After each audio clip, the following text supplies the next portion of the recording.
Mga kwento ni Felmo.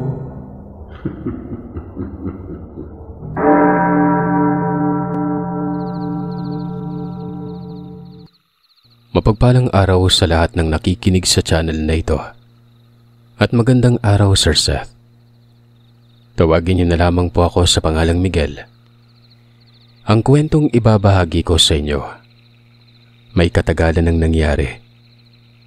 Nang mga panahong yon sa pagkakatanda ko, ay nasa edad 14 anyos pa lamang ako. Dekada 90 mahigit. Ayon sa aking amang si Manuel, bata pa lang ay umalis na siya sa bahay nila. Hindi niya na raw kasi kayang tiisin pa ang pag-uugali ng kanyang ama. Malakas tila umano ang pag-uugali nito sa kanilang magkapatid. Konting pagkakamali lamang, bugbog na kaagad ang aabutin niya sa kamay ng magaling niyang ama. Sa tono ng boses noon ng aking ama habang nagkikwento kung ano ang dahilan bakit siya naglayas, ramdam kong may malalim pang dahilan. Pero hindi niya lang ito sinasabi.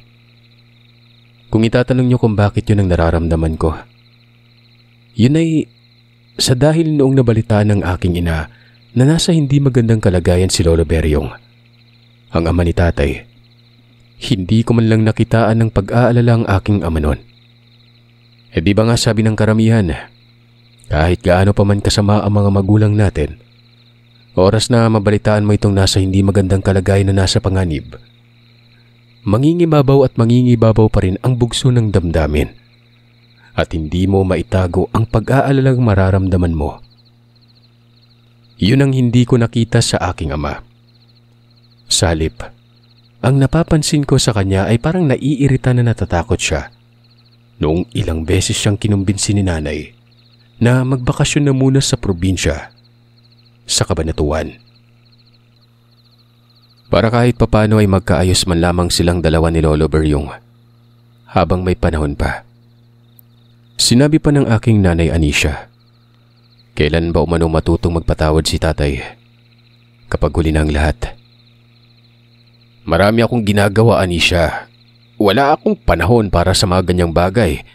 Kaya huwag mo na akong kulitin pa dahil buo na yung desisyon ko. Hindi tayo dadalaw sa bahay ni tatay. Wika ng aking ama nang minsang kausapin siya ni nanay at muli na namang kinulit. Dahil sa kakulitan ng aking ina, ay hindi na nga nakatanggi pa ang aking ama sa kahilingan nito. Nung napag-alaman kong silang dalawa lang ni nanay ang magbabakasyon at hindi kami kasama ng mga kapatid ko, sinabi ko sa kanilang sasama ako noon. Gusto ko ring makita sina Lolo Beryong at Lola Durcas. Ni minsan ay hindi ko pa nakita ang mga ito, kaya gusto kong sumama. Ayaw pa sanang pumayag ni Tatay Manuel gawa ng hindi ko raw alam kung anong lugar ang pupuntahan nila. Liblib, mabundok, kung kaya't paniguradong hindi ko magugustuhan ang mga makikita ko kung sakali mang sasama ko. Ayos lang po, Tay. Hindi naman ang mga tanawing sinasabi mo yung pupuntahan ko eh. Sina Lolo at Lola. Bumuntong hininga si tatay bago tumingin sa aking ina. Tumango ang aking ina bilang pagpapahiwatig na pumapayag ito. O siya, sige. Basta kapag naroroon na tayo, wag na wag mong susuwayin ang lahat ng mga sasabihin ko at ihahabilin sa'yo, ha? Tumango ako. Nangako sa aking amang susunod ako sa lahat ng sasabihin niya at hindi ko siya susuwayin. Basta ba'y isasama lamang nila ako. Pagsapit nga ng ilang araw ay bumiyahe na kami papunta sa lugar ng mga magulang ni tatay. Pagdating namin sa baryo, tama nga ang sinasabi ng aking ama. Halos liblib na ang kanilang lugar at hindi na nakakapasok pa ang tricycle na sinakyan namin. Kung kaya't naglakad-lakad na lamang kami ng ilang minuto bago narating ang bahay ni Lolo Beryong. Sa bakuran pa lamang ng bahay ay nakita na kami ng kaanak ni tatay. Tuwang-tuwa itong sinalubong kami at kinumusta ang biyahe. Seryoso namang sumagot ang aking ama't nagwikang ayos lang. Malawak ang bakuran ng bahay. Maraming puno ng mangga. Meron ding lansones. May kalakihan din ang bahay ng mga magulang niya at tila ba sinaunang bahay ng mga Kastila ang disenyo nito. Pero medyo may kalumaan na. Habang nag-uusap si tatay at ang tiyahin ko, sandali kong inilibot ang paningin ko sa paligid. Nakita kong ang iilan lamang ang mga bahay na yari sa bato. Kadalasan ay amakan at tabla lang. Yung tipong parabang napag-iwanan na ng panahon ng kanilang baryo. Sa pagtingin-tingin ko nga'y hindi sinasadyang napatingin ako sa gawi, kung saan nakatayo ang lalaking hindi naman gaanong katandaan. Masama itong nakatitig sa bahay at parabang may inaabangan siyang lumabas nun. "Miguel, halika na sa loob. Hindi ka ba nabibigatan siya sa dala mo?" Tawag sa akin ni tatay nun. Saglit na saglit ko lang nasinipat ang aking ama. At noong tingnan ko ulit ang lalaki, wala na ito sa kinatatayuan niya. Nagtataka man ay nagmadali na akong pumasok at ipinagsawalang bahala ang napansin ko. Pagpasok ko sa loob ng bahay, bumungad sa akin ang matandang lalaking nakahiga sa banig. Napakapayat at kulubot na ang itsura nito at aakalain mong ilang araw na lang ang itatagal nito sa mundong ginagalawan. Napansin ko ring may malaking sugat siya sa binti. Nagnanaknak. Medyo kakaiba din ang umaalingasaw na amoy sa loob ng bahay. Parang may nabubulok na laman. Naisip kong nanggagaling siguro sa nagnanaknak na sugat ng matanda ang amoy na naaamoy ko noon. Nang tingnan ako ng matanda, bahagya akong napaatras. Kakaiba ang mga ngiting ipinukol niya sa akin at parabang may kasamang kilabot yon. "Siyang Lolo Beryong mo, Miguel." "Tay, si Miguel anak ko." Mahinang wika ng aking ama at hindi inaalis ang tingin sa matandang nakaratay. Akmang lalapitan ko na sana si Lolo para magmano dito pero dali-dali akong pinigilan ni tatay. Maging ang tiya Soledad, mabilis akong hinawakan sa kamay. Dahilan para mapatingin ako sa kanila ng may pagtataka. "Huwag mong lapitan si tatay, Miguel," sabi ni tatay. Nagtataka namang tinanong ko si tatay kung bakit nila ako pinipigilang lumapit kay Lolo Beryong. Gayong magmamano lang naman ako. Hindi sumagot ang aking ama.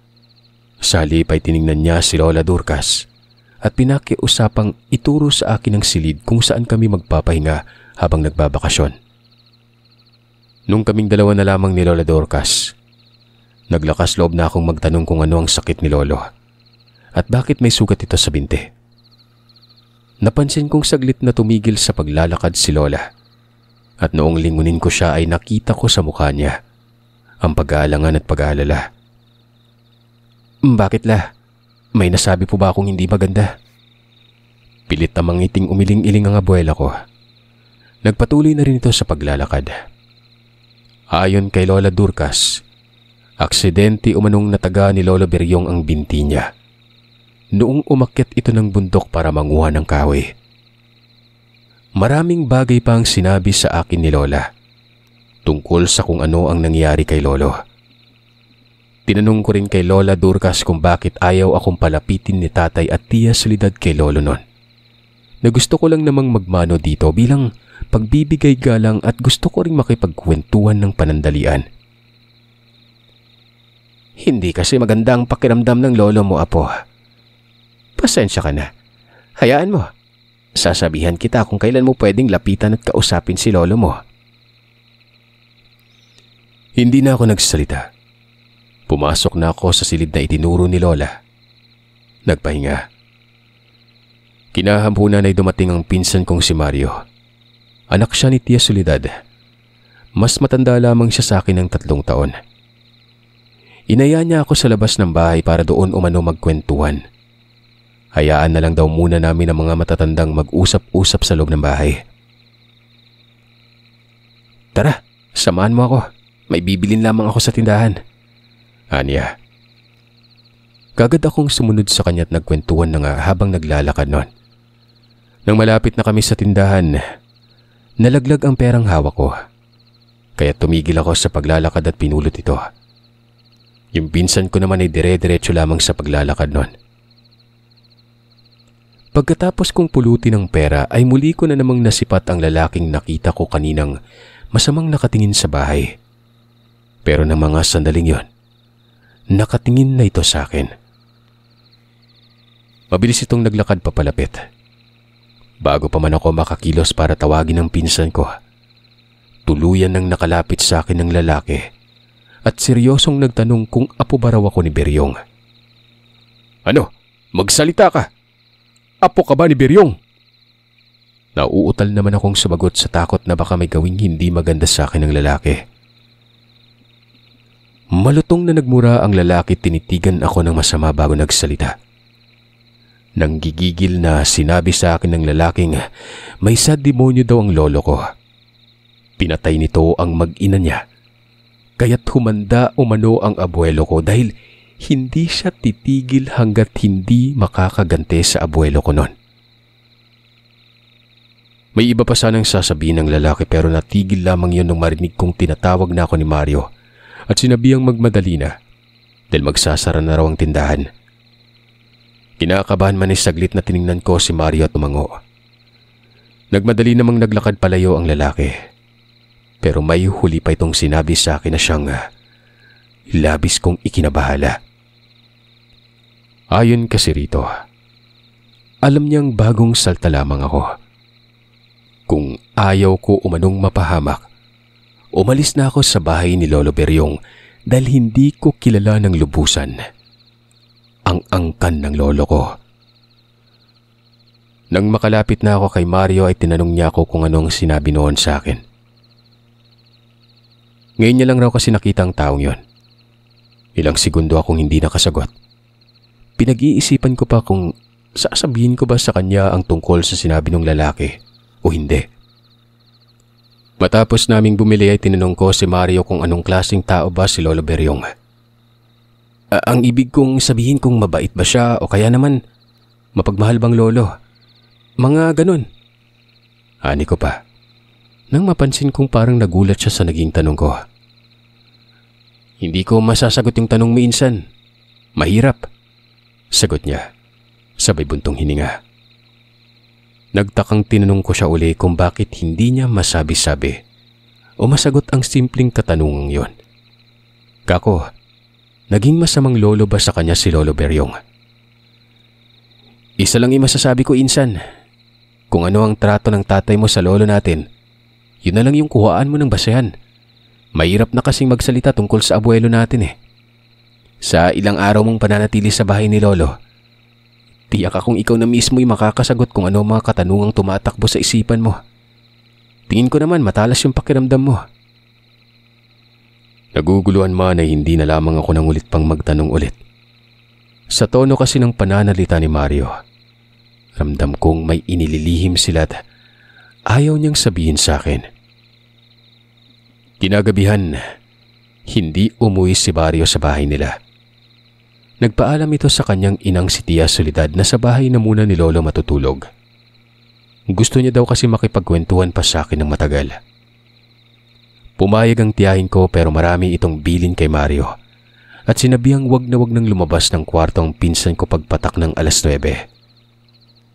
Gaya ng pinsan ko, kung ano ang sinabi ni Tia Soledad sa kanya, yun din ang binilin sa akin bago ito umuwi.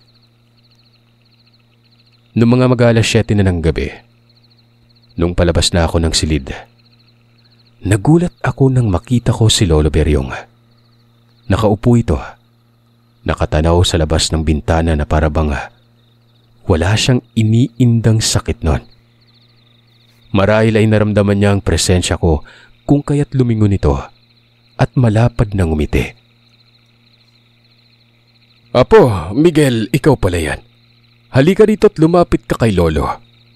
Pasensya ka na pala kung hindi man lamang kita nakausap kanina. Wika niya at malapad at ang pagkakangisin nito. Miguel, pumasok ka sa kwarto. Untag na utos sa akin ni tatay na siyang ikinagulat ko agarat ng napatingin dito. Nasa pintuan siya ng bahay at mukhang kakapasok pa lang. Seryoso ang mukha niya. Galit na galit. Magsasalita pa sana ako nang sa muli na namang nagsalita ang tatay at sa pagkakataong yon ay mas malakas na ang boses niya na halos umabot na sa puntong bubulyawan niya na ako. Kung kaya't walang sali-salitang bumalik na lamang ako sa silid nun. Sa unang gabi nga, Sir Seth, ay may kakaiba na akong nararamdaman sa loob ng pamamahay ni Lolo Beryong. Hindi kasi ako nakatulog agad at parang namamahay. Kahit anong pagpapabaling-baling ang gawin ko, wala. Hindi din ako dinadalaw ng antok. Mga pasado 11:00 na yun ng gabi. Alam kong tulog na ang lahat pero ang ipinagtataka ko, bakit may naririnig akong ingay at mga yabag ng paang palakad-lakad sa labas ng silid. May panaka-naka ring may hinang pag-angil ang naririnig ko na parang pusa na nagkukutkot sa pintuan ng kwarto. Nung una, hindi pa ako nakaramdam ng takot. Gawa ng naisip kong baka gising pa siguro si Lola at sa kanya nang kagaling ang ingay na naririnig ko sa labas. Pero lumipas ang ilang minuto ay hindi lamang pagkutkot at mahihinang angil ang naririnig ko, kundi may boses ng paus akong naririnig at paulit-ulit nitong binabanggit ang pangalan ko at pinapabuksan ang kwarto. Nang maulinagan ko nga ang boses ng tao ay doon na ako nakaramdam ng takot. "Miguel, buksan mo yung pintuan, apo. Halika rito at lumabas ka. Gusto lang kitang makausap at makakwentuhan, apo." "Lolo Beryong?" Sambit ko nang tuluyan ko nang nakilala ang boses na naulinagan ko mula sa labas. May pagtataka man ay dahan-dahan akong bumangon para buksan ang pintuan. Pero noong malapit na ako sa pintuan, ganun na lamang ang gulat ko nang biglang may kamay na tumapik sa balikat ko. Nang tingnan ko kung sino yon, si Mario.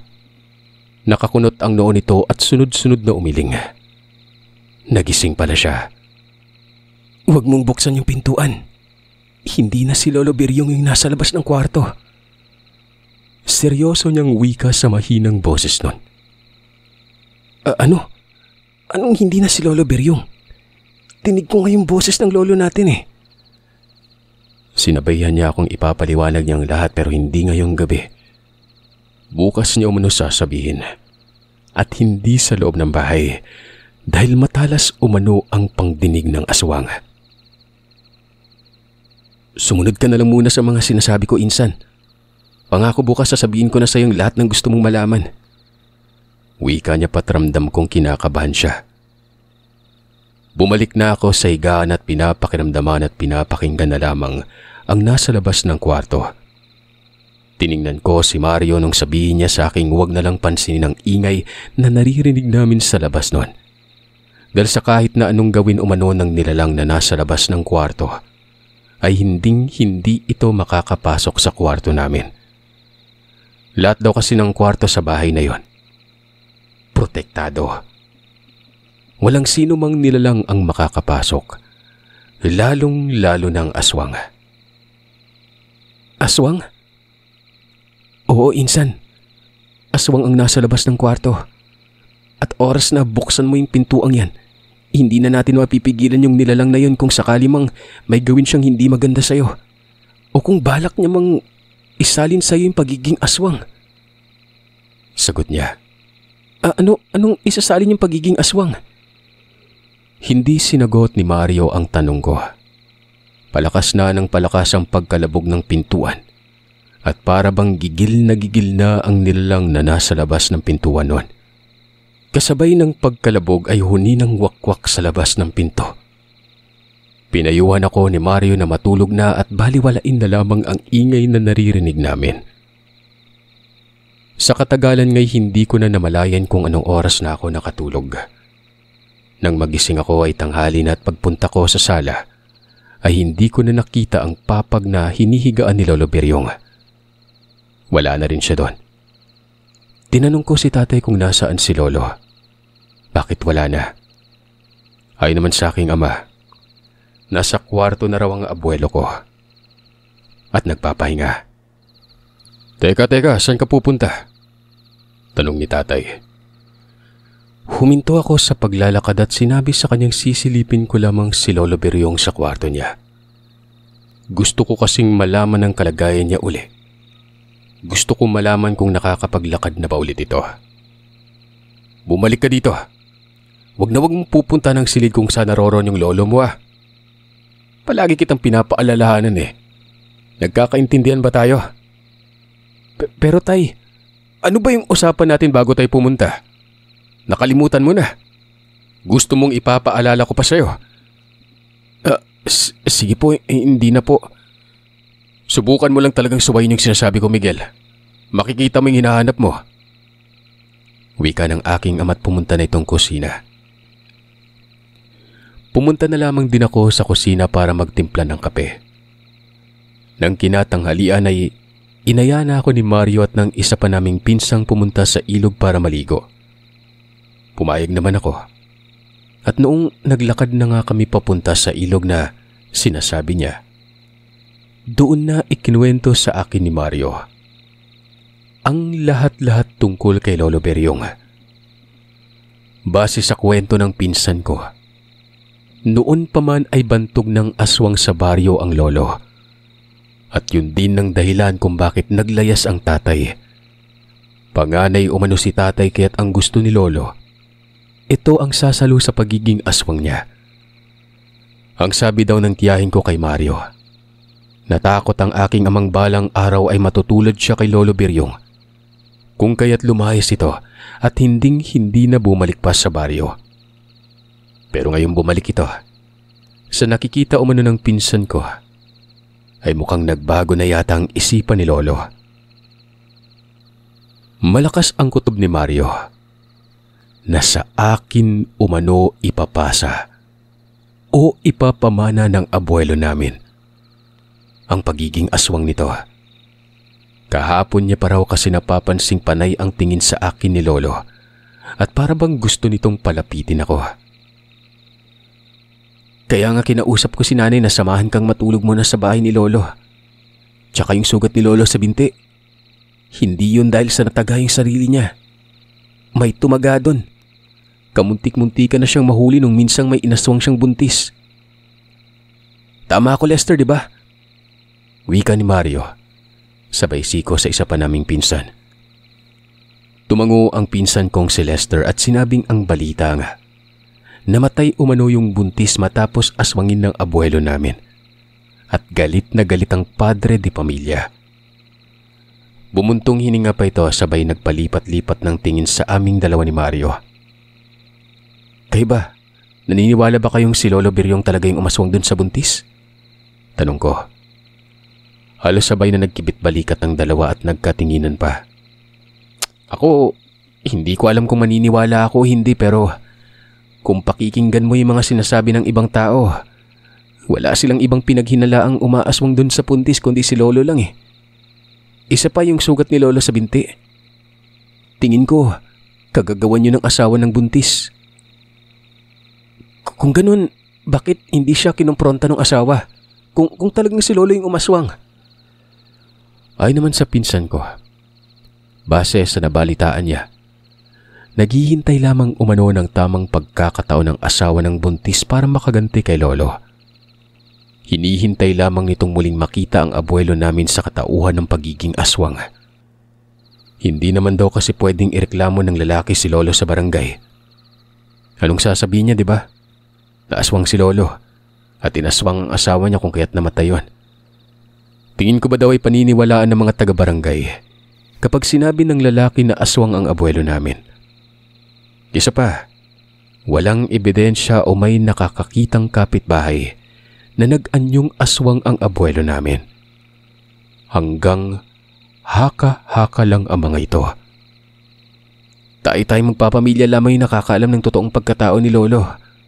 Kumbaga, nakakasigurado. Habang nagkikwento ngang dalawa ay hindi ko maiwasang matakot. Unti-unti akong ginagapangan ng kilabot sa katawan. Parang nagsisi tuloy ako kung bakit sumama pa akong magbakasyon. Seryosong hinarap ako ni Mario at pinayuhang wag nang ulitin pa ang ginawa ko kagabi kung ayaw ko mapahamak.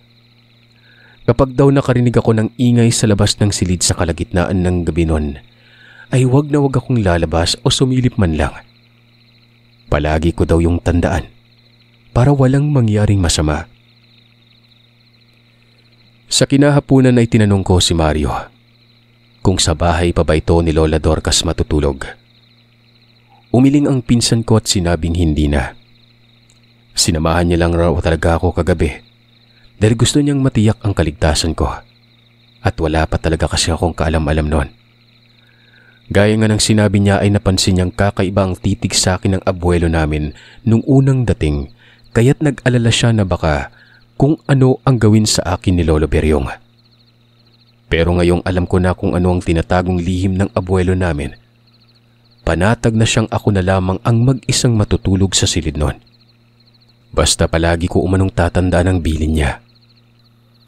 Huwag ka mag-alala, tatandaan ko palagi yung sinasabi mo. Nga pala, bukas Miguel, karawan na ni nanay. Agahan mong gumising may pupuntahan tayo. Samahan mo ako. Wika niya. Saan naman tayo pupunta? Sinabi ni Mario na samahan ko daw siyang pumunta sa Karatig Baryo. Para naman kahit papano ay makapasyal ako sa ibang baryo at hindi ako maburyo sa bahay habang nagbabakasyon.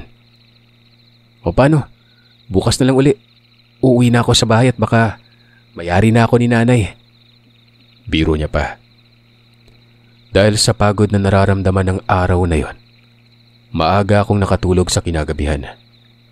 Pero noong mahimbing na ang tulog ko, naalimpungatan ako nang may marinig akong boses mula sa kung saan at para bang naghihingalo yon o nahihirapang makahinga. Napabalikwas ako ng bangon at naitanong sa sarili kung saan nanggagaling ang ingay na naririnig ko. Saglit pa akong nagpalingalinga sa kabuuan ng silid nang sa ganon ay matukoy ko kung saang parte ng kwarto ko naririnig ang ingay na yon. Sa pandinig ko, Sir Seth, ay hindi yun sa labas ng bahay. Pakiwari ko ay nasa loob lamang ng bahay ang ingay na yon. Sa pag-aakalang may nangangailangan ng tulong ay lumabas ako ng kwarto at nawala sa isipan ko ang tungkol sa mga habilin ng pinsan ko na huwag lumabas ng silid kapag 10 oras ng gabi. Dahil nga sa pagiging oseserong tao ko, mga kagiliw, tuon ko na naranasan ang isang pangyayaring ni sa hinuha ay hindi ko inaakalang mararanasan ko. Nang makarating ako sa sala ng bahay, nanlaki ang mga mata ko. Nahintakutan ako't nanindig ang mga balahibo ko sa buong katawan. Nung may makita akong matandang lalaking mayat-maya ang pagtuwad na para bang may sinasambang nilalang na hindi nakikita nun. Lolo Beryong? Ikaw po yan? Ano pong nangyari sa'yo? Sambit ko. Nung mabilis na tumingin sa akin ang matanda, si Lolo nga yun. Napaatras ako at kamuntikan pang matumba nang makita kong tirik na tirik ang namimilog nitong mga matang namumula. Sinabayan pa ng pagtulo ng malalapot nitong laway. Tandang-tanda ko pang sobrang baho noon at halos masuka-suka ko. Sa garalgal na boses ay inutusan ako nitong lumapit sa kanya at tanggapin ang bagay na ibibigay niya. Mabuti at naisipan ko umanong lumabas ng kwarto at magpakita. Sa bawat katagang binabanggit niya, mas lalong nanonood sa kaibuturan ng kalamnan ko ang kilabot. Kinakabahan man ay sunod-sunod akong napalnok ng laway. Dahan-dahang umatras. Napamura pa ako sa isipan ng maalala ang kabilin-bilinan sa akin ni Mario. Kung bakit ba kasi nagiging makakalimutin na ako Sa dami-daming pwede kong kalimutan, yung mahalaga pa talaga. Sabi ko pa. Miguel, huwag nang matigas ang ulo. Lumapit ka na sa akin. Bilisan mo! Sigaw niya at parang susunggaban na ako noon. Nakakayaman, Sir Seth, pero aaminin kong ng mga oras na yon ay tuluyan na akong nilamon ng takot. Hindi na ako nakapag-isip pa ng maayos. Kung kaya't napasigaw na ako sa takot noon, lalo na noong makita kong dahan-dahan at pasuray-suray nang naglakad ang nilalanga, papalapit sa akin, habang walang tigil sa pag-ungol na para bang naghihingalo. Sa garalgal na boses ay mayat-maya din itong nakikiusap sa aking lumapit dito at tanggapin ang ibibigay niya. Gawa ng ilang taon na siyang hirap na hirap at gusto niya na umanong magpahinga. Kung talagang lolo umano ang turing ko sa kanya, ay tanggapin ko ng maluwag ang ibibigay niya nun. Hindi. Umalis ka na po. Lumayo ka sa akin. Wika nito na para bang panandaliang bumalik ito sa kanyang ulirat. Hindi ko alam kung pinaglalaruan lamang ba ako ng mga nakikita at imahinasyon ko o ano. Dahil sa tuwing nagmamakaawa ang aswang na lumapit ako at kunin na ang ipapamana niyang binhi ng pagiging aswang nun, bigla-bigla naman itong nagsabing lumayo ako at wag na wag akong lumapit sa kanya. Naisip kong marahil ay pilit na nilalabanan ni Lolo ang kagustuhang maisalin sa akin ang binhi sa kanyang katawan. Ewan ko ba, na mga sandaling yon ay nanigas din ang mga paa ko. Hindi ko ito maigalaw. Siguro nang dahil na rin sa takot kaya nangyari ang ganung bagay. Sa tanang buhay ko kasi, yun pa lamang ang unang pagkakataong makakita ako ng nakakapangilabot na nilalang. Sa paglalakad nga ng nilalang ng marahan palapit sa akin, napahinto ito at napatingin sa paat. Kasunod noon ay ang sunod-sunod na pag-angil. Nung napatingin din ako sa paanan nito, doon ko nakitang may kadena palang nakakabit sa paa niya. Dahilan para hindi ito makalapit sa akin. Galit na nang gigigil na tinanggal ng nilalang ang kadenang nakakabit sa paa niya, gamit ang mahaba at matutulis na kuko. Maya-maya pa ay mas lalo pa itong umangil nung hindi nito matanggal-tanggal ang kadena. Magkahalong takot at awa ang nararamdaman ko habang pinagmamasdan ng aswang na pilit pa rin nagwawala at gustong kumawala mula sa pagkakagapos ng kadena sa paa niya. Kahit naman kasi nasa nakakatakot na kaanyuan na ito, alam kong siya pa rin ang lolo biryong ko. Hindi ako makagalaw sa kinatatayuan habang pinagmamasdan nito. Nang sa maya-maya ay nagulat ako nang biglang may humila sa akin at halos kalad ka rin na ako palayo sa nilalang na walang tigil sa pag-atungal. Galit na galit si tatay nang makapasok na kami sa loob ng kwarto. Halos masigawan ako dahil sa ginawa kong pagsuway sa bilin niya. Nagmadali namang pumunta si Lola Dorcas sa loob ng kwarto at pilit na pinapakalma si tatay nun.